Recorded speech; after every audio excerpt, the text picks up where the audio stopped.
Chapitre 26. Ce qu'il faut faire lorsqu'on a reçu quelques plaies dans le combat spirituel.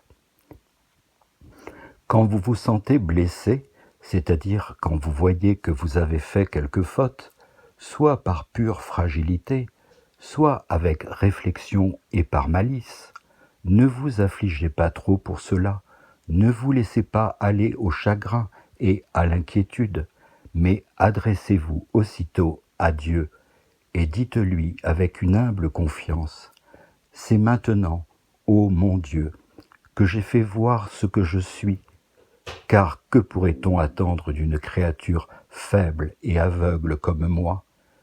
Que des égarements et des chutes.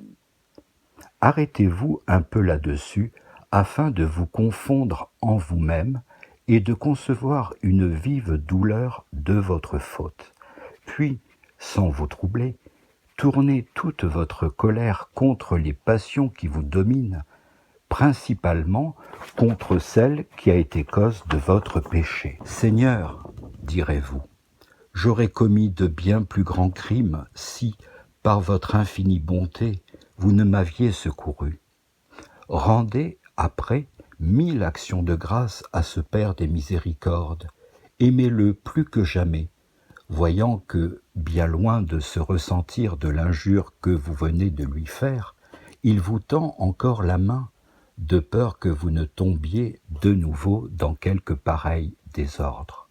Enfin, plein de confiance, dites-lui: « Montrez, ô mon Dieu, ce que vous êtes, faites sentir à un pécheur humilié votre divine miséricorde, pardonnez-moi toutes mes offenses, ne permettez pas que je me sépare, ni que je m'éloigne tant soit peu de vous, fortifiez-moi tellement de votre grâce que je ne vous offense jamais. » Après cela, n'allez point examiner si Dieu vous a pardonné ou non, car c'est vouloir vous inquiéter en vain, c'est perdre le temps, et il y a en ce procédé bien de l'orgueil et de l'illusion du démon qui, sous des prétextes spécieux, cherche à vous faire de la peine.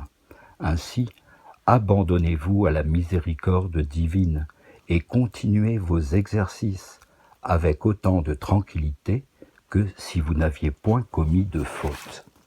Quand vous auriez même offensé Dieu plusieurs fois en un seul jour, ne perdez toujours la confiance en lui.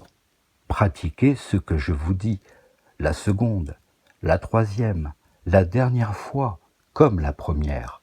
Concevez toujours un plus grand mépris de vous-même et une plus grande haine du péché, et soyez plus sur vos gardes à l'avenir.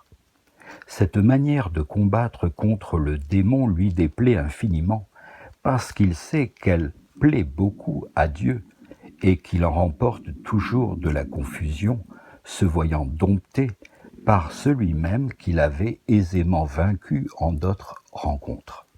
Aussi emploie-t-il toutes ses ruses pour nous la faire quitter, et il en vient souvent à bout à cause du peu de soin que nous avons de veiller sur notre intérieur. Au reste, plus vous y trouvez de difficultés, plus vous devez faire d'efforts pour vous surmonter vous-même. Et ne vous contentez pas de pratiquer une fois ce saint exercice, mais reprenez-le souvent, quand bien même vous ne vous sentiriez coupable que d'un seul péché.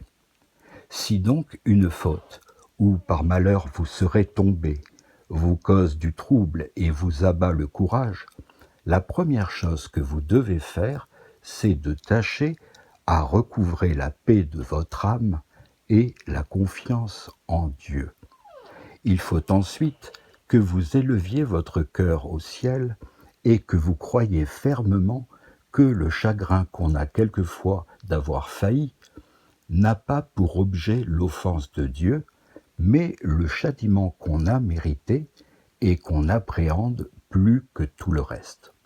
Le moyen de recouvrer cette paix si souhaitable et si nécessaire est de ne plus penser à votre péché, mais d'envisager l'infinie bonté de Dieu qui est toujours prêt, qui désire même de pardonner les crimes les plus énormes aux plus grands pécheurs, et qui n'oublie rien pour les ramener à leur devoir, pour les unir fortement à lui, pour les sanctifier en cette vie et pour les rendre éternellement bienheureux en l'autre.